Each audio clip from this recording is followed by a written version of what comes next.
Welcome everybody at this webinar. Today with Yenlo and 42 Crunch, we're going to talk about API security and what it actually means for your traditional application and API development process, and what it actually means for your business. I'm very proud and honored that today I have with me Colin from 42 Crunch. Colin, a very warm welcome. Maybe you can introduce yourself and we take it from there. Thanks very much, Ruben. Thanks for the welcome. Absolute pleasure to be here today talking about API security. I come from a background of having done AppSec and DevSecOps probably over the last 2 decades. The last 18 months, I got interested in API security. I think it's going to be the new frontier, the new challenge.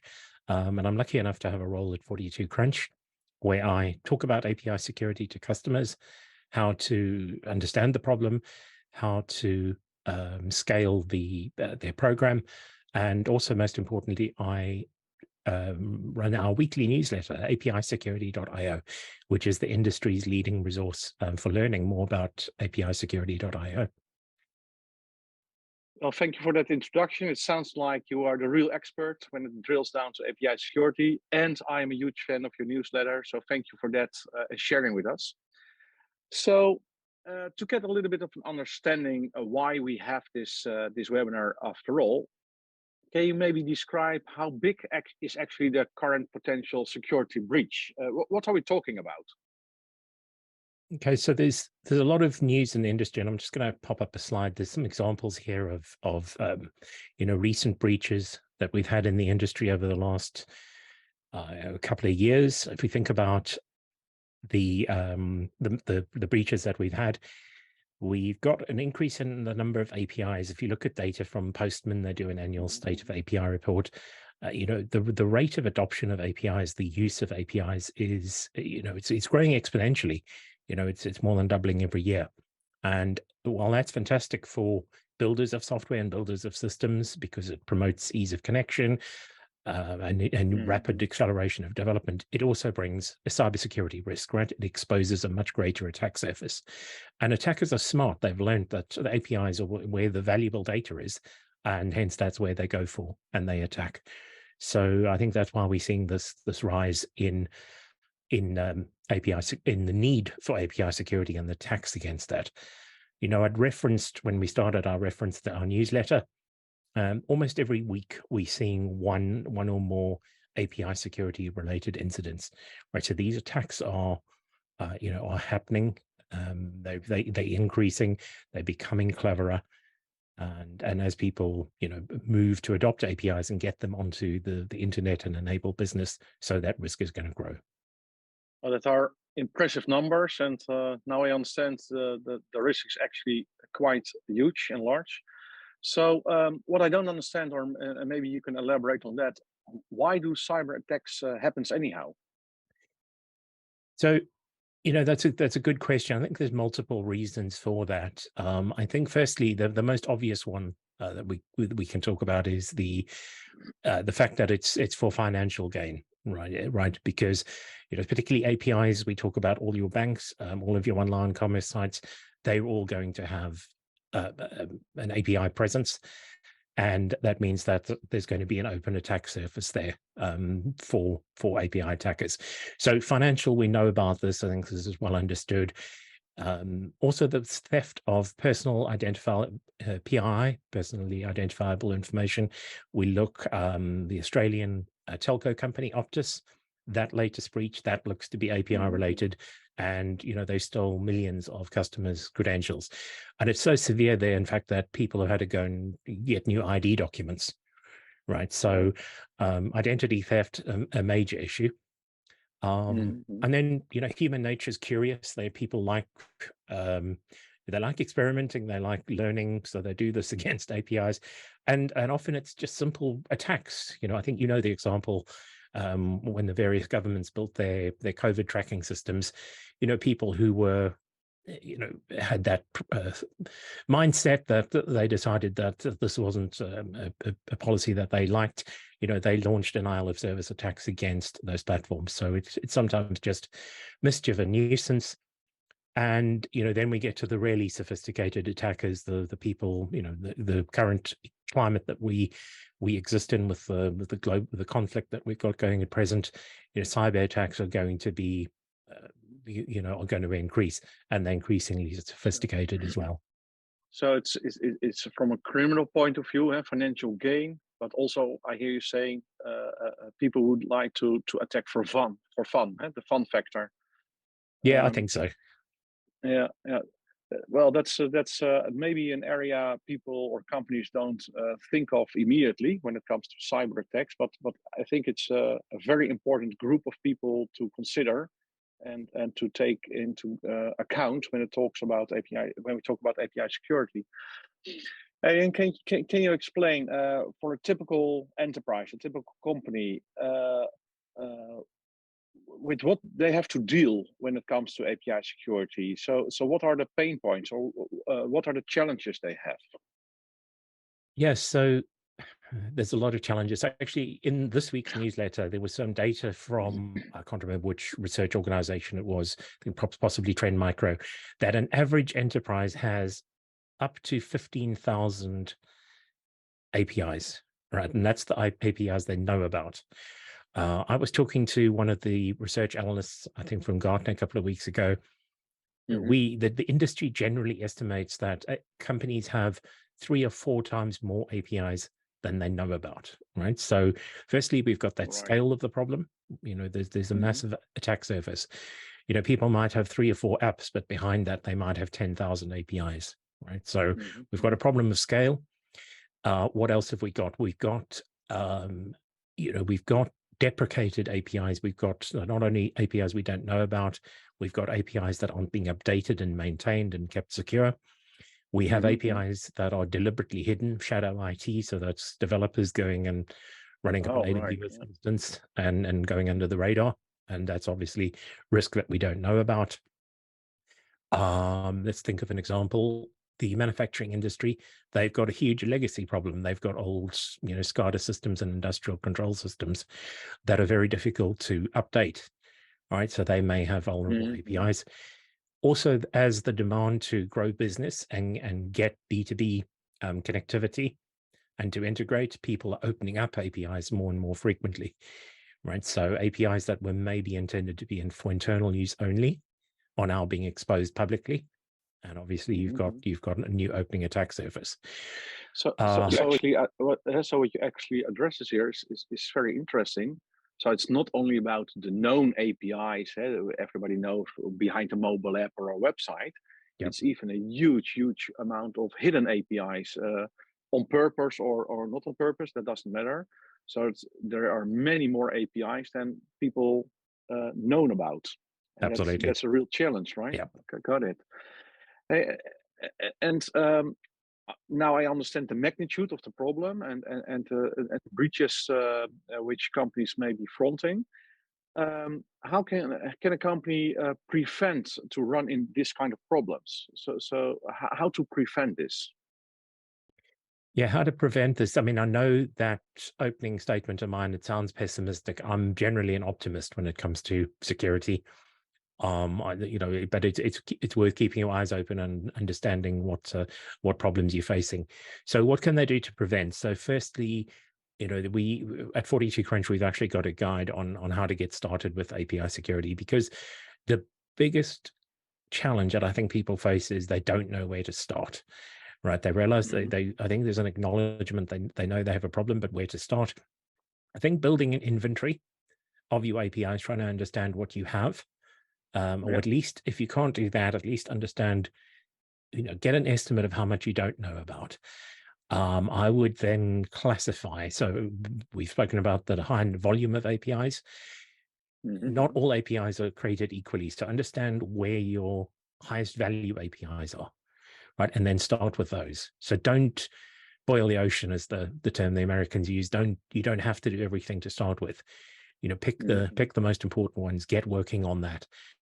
I'm also a big fan of making progress on a small select project, and then learn the lessons there quickly, and then scale that out. So don't try and start by doing everything. What else can you do? Just make sure that if you've got API gateways in place, make sure that you're enabling the security features. if you're an Apigee or an Azure API or Azure customer, there's great security features built into those gateways that you can enable. Mm-hmm. And then obviously, our philosophy at 42 Crunch is security starts with the developers. We're a believer that the only way Obviously. that you're going to ever produce software, secure software, is by working with developers. So get an education programs in place, start teaching the developers, the newsletter. If developers are saying, well, it isn't a problem, well, yeah, it is, because we can see this happening week after week. So get that awareness, get that training, give your developers training resources to understand how to do things better. Sounds like a good starting point to start with an inventory. Then at least you know what you Yeah. have to solve or what you're talking about.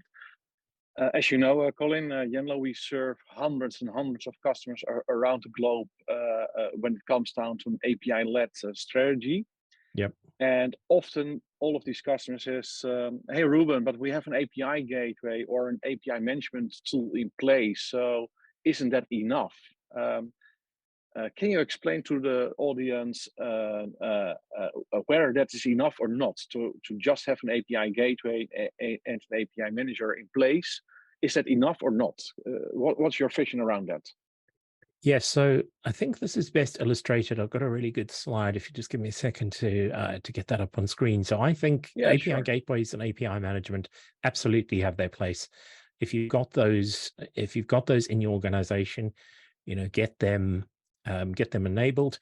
But I think our approach, or certainly, my approach to this problem, is that a layered approach to API security is best. So certainly, by all means, use your gateways, use your API management, make sure that you've got those things enabled. And then even if we go lower down that technology stack, it's even just having a DevOps process. If you're not building software in a reliable, repeatable process, then it's going to be quite difficult to secure that software. If you've got standard tools like SAST, DAST, if you're running Veracode and Qualys and those sort of tools, fantastic. But they don't do the complete job, right? And then specifically to come to your question about the API gateways and API management, certainly they have security features. They will do things. They're very good at doing things like rate limiting and quota management. They're good at doing things like validating authentication and authorization. Well, at least authentication. They're very good at being able to check that you're doing, that you've got the appropriate job tokens and the like. They're very good at that. What they're less good at doing is really going up that stack toward the layer 7, toward the data layer. So your gateways don't have sufficient insight into how the application itself is supposed to behave. They're very good at doing things like enforcing transport level security, but they won't understand your data parameters, that your API traffic is conforming to what you specified in that contract. And that's really where we believe that if a dedicated API security platform is the right approach to close that gap off. Yeah. So what I hear, and thank you for that answer, because that's what we're trying to explain to our customers as well, is that an API manager / API gateway, they are great tools for the traffic and the token and the user authorization, but not so much on the data itself. So the functional data, the functional security principles on data, and how the API / the service behind should behave. Yep. And I know that 42 Crunch is one of the leading companies and has got solutions there as well. We dive into the solution part later during this webinar, but can you already give us a little glimpse on the vision of 42 Crunch, how to address that element, that missing piece for inside an API gateway, for instance? So give us a little bit a heads up here. Yeah, so I think where we talk about it is, and this really comes down to, and what I'm going to do is I've got a good example. If we talk about the different type of attacks that we have, so I'm going to pick an example of where we something like mass assignment. Actually, I'll tell you what, one of the most prevalent API problems is data leakage, right? We're all very familiar with apps and things leaking more data than they should. So I've got a really nice slide that shows, what API data leakage is. This is an API top 10, number 3. It's a severe issue. So to answer that question about our approach to how to solve this problem and highlighting where a gateway wouldn't solve the problem. So let's just have a look at the issue we've got going here. We've got a request coming in. The user's asking for an ID. We're going through all the auth N, auth Z. That can all actually be implemented in the gateway. And then you hit an API backend. What happens is, in this case, the data, the API backend returns too much data. It returns a field there called password, which obviously is leakage. Now, your gateway is not going to have that level of insight into what that data should be. And now our approach is every single API backend, so your individual microservices, we can protect each of those with a micro firewall. So the technology approach there, it's a very small memory footprint and a very high performant, and we'll come to performance in a moment because that's also very important. That sits right in front of that API. So it sits at that point, so literally right in front of that API, and it protects that API. Remember, the gateway is more about managing your north-south traffic, right? It's about managing your inputs and managing your routing, whereas the individual firewalls, even if they're internal services, you need to be securing those. So that's why, we differentiate that. We have a micro firewall that will enforce, those data models, and also not only the data, but also the methods and the endpoints. So for instance, if somebody is trying to, brute force that API and attack an endpoint that doesn't exist, like an admin endpoint, we can block that as well, right? So we operate in much closer proximity to the API code itself. I think that's why it's developer focused. Yeah, I think this is actually a great example, and everybody understands it probably right away. And I'm a little bit surprised it's even that simple. It's such a data leakage is very easy to make such a mistake as a programmer, as a developer. Yeah. And how you explain it's really simple for people to understand actually that this is a breach. So, do you have other real life examples like this, or companies or constructions, architectural constructions like you just showed? Do you have other examples? Yeah. So, fortunately, writing the newsletter, I get to. Here's one that I really like.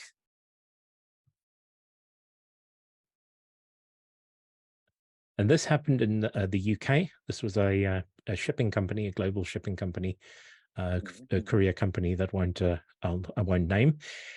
They had an issue where, and I think what will work best here is if I just move to some nice pictures and we can understand what happened. So we know this thing. We've got, you've got a parcel coming from your shipping company. You enter your tracking ID, and then it prints where the courier is. Right? We all love doing that. Knows that. We stalk our Amazon driver. So this company had this, and in the UK, what they did is they rendered a map, like with street names and a little marker. But what they didn't realize is that if you have street names in the UK, and I think this will be the same in the Netherlands with you can pretty much get the postcode, right? And then they worked out that once they had the postcode, then they were able to, and they could guess the parcel numbers. So we've got one problem there. We've got rate limiting. They didn't rate limit. So they had an API that said, give me a parcel number, I'll give you the little map. But what they didn't do, they didn't rate limit that. So the attacker just simply brute forced that, guessed parcel numbers because these numbers all have the same format. Right. Got the map, found that they got a valid response, and then they worked out the postcode. Now they had the postcode and they had the tracking code, the parcel code. And what they did is they then submitted another request to an API where it returned all the user info. And unfortunately, you can see in that diagram, look what it returned. It returned mobile numbers, so PII leakage, and it returned their precise location down to 6 decimal places, so you could find out exactly where that person lived. And also you could know the estimated delivery time. So you could go and sit outside and, wait for the courier to arrive.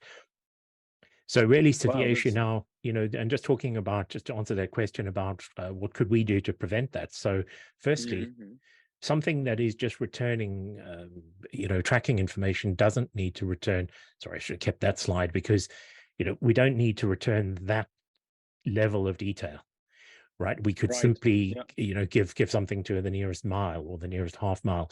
So in the API contract, the designers of that API or the architects could have said, look, we never return information that is that precise. Also, we never return on that API anything that is a mobile phone number.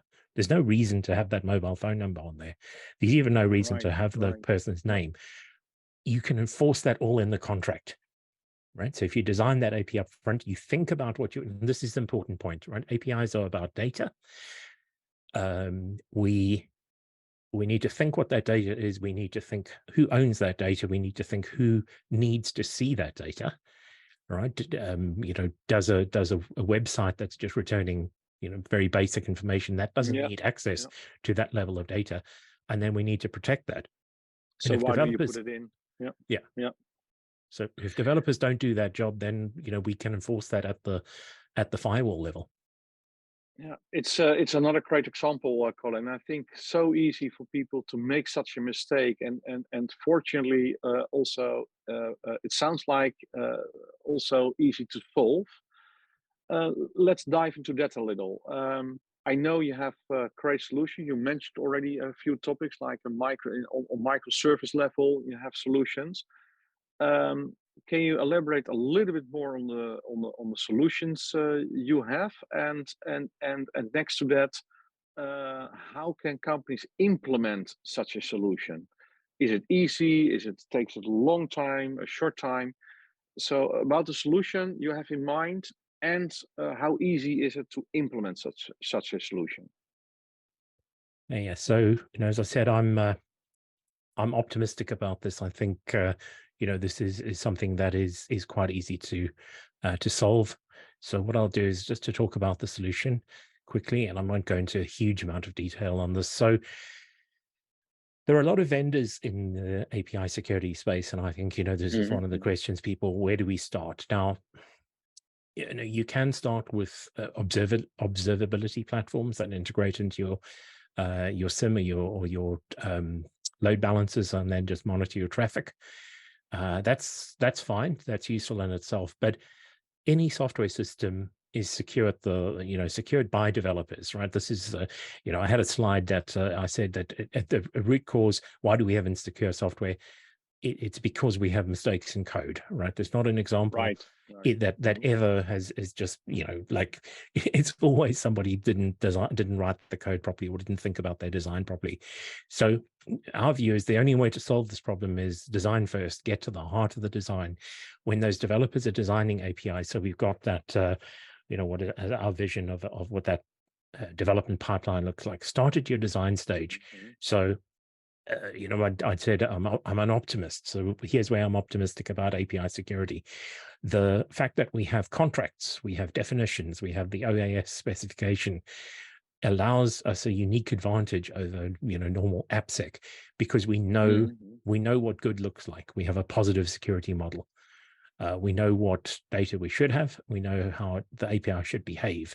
This is very different from a web app where we're just trying to block bad input, but we don't know what that is, right? Because we don't have a contract for a web application, but now the API we do.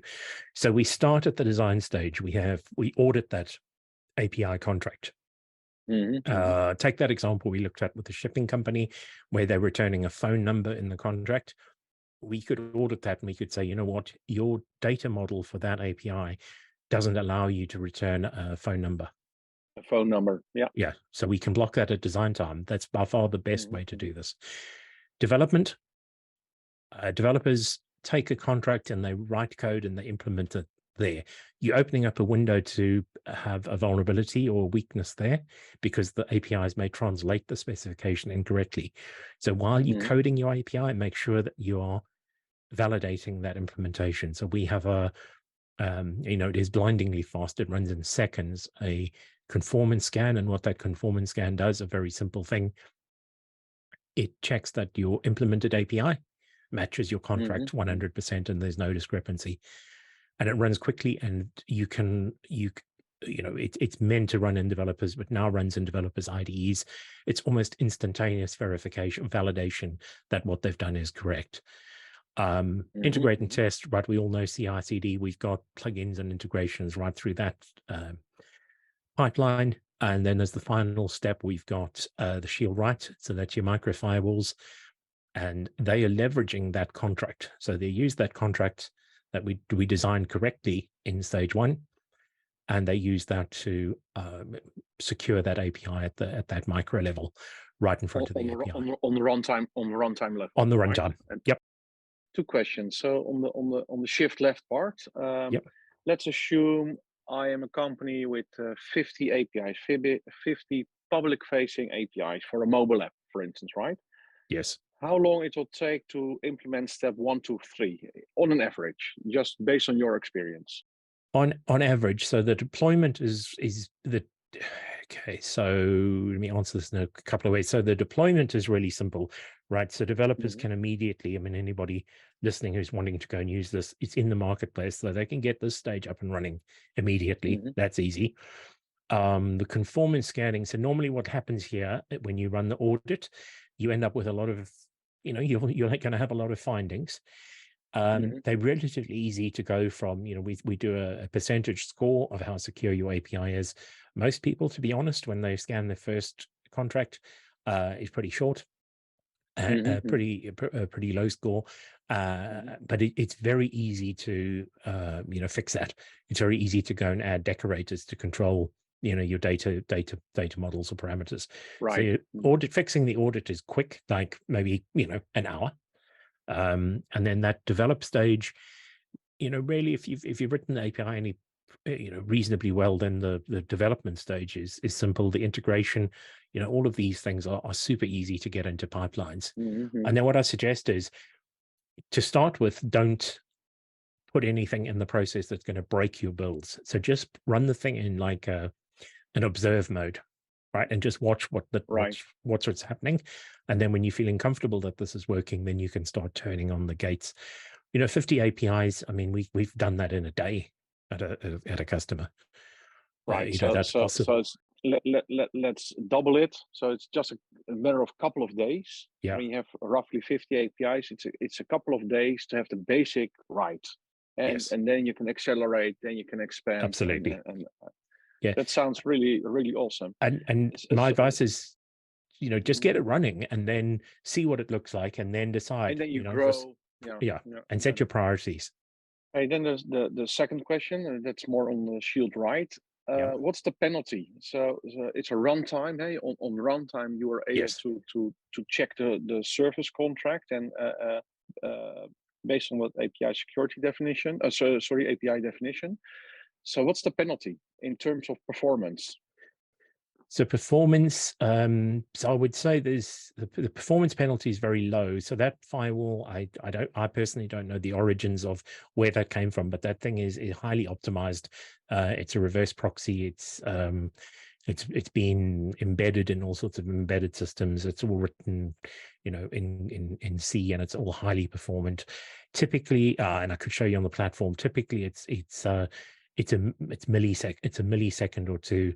All right. Per transaction. So it's hardly any overhead, like maybe 500, 800 microseconds.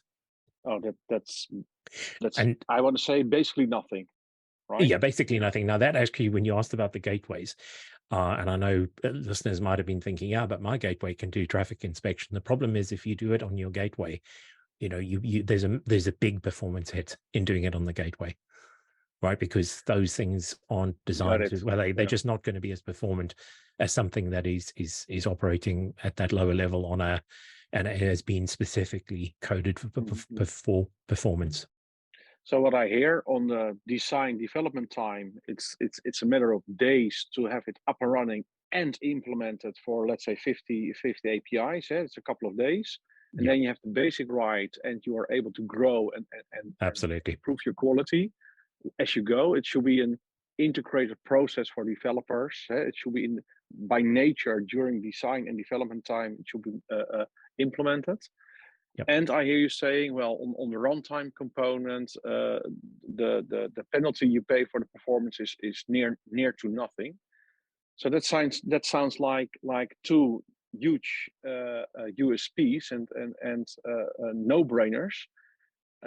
Then I know my customers a little bit, Colin. Yep. Then it drills down to the last part: is it affordable? Can companies afford the technology?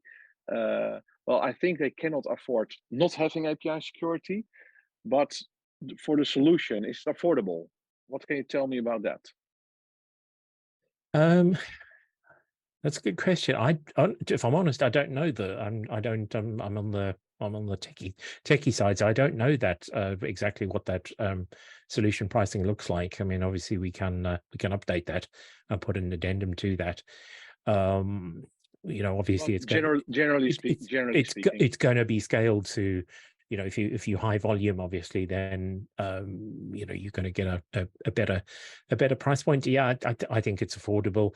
I think it's probably where I'd be focusing my spend. The way I would think about this is maybe spend less money on your WAFs and your DAST solutions and reallocate that budget towards API security, because I think you're going to get better value for money.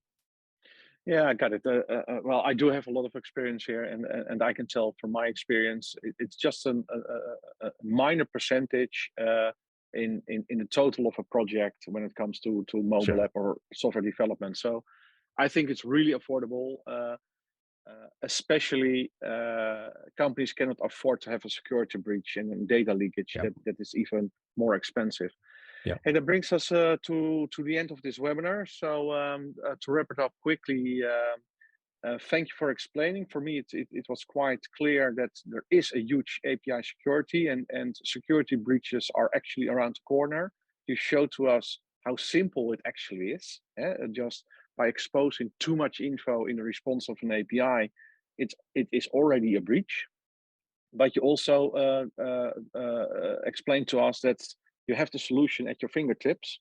So thank you for that explanation. Is there some last wording you want to say to the audience? Yeah, so thanks for having me. Really great discussion. So I think to answer that question about where people get started, there's a link if people want to go and grab that newsletter. If people want to learn more about this, there's a book out called Hacking APIs, which helps people start hacking and understanding how the APIs go wrong. And I'm actually in a position, I'm writing my own book on defending APIs. So that's sort of everything I've learned in the past 18 months on defending APIs. So look forward to that. Thank you for sharing. To the audience, if you want to learn more about Yenlo or 42 Crunch, don't hesitate to contact us. The contact information will be shown, and you will see it on our website. Colin, thank you so much for being my guest and for explaining to us the world of API security. Thank you.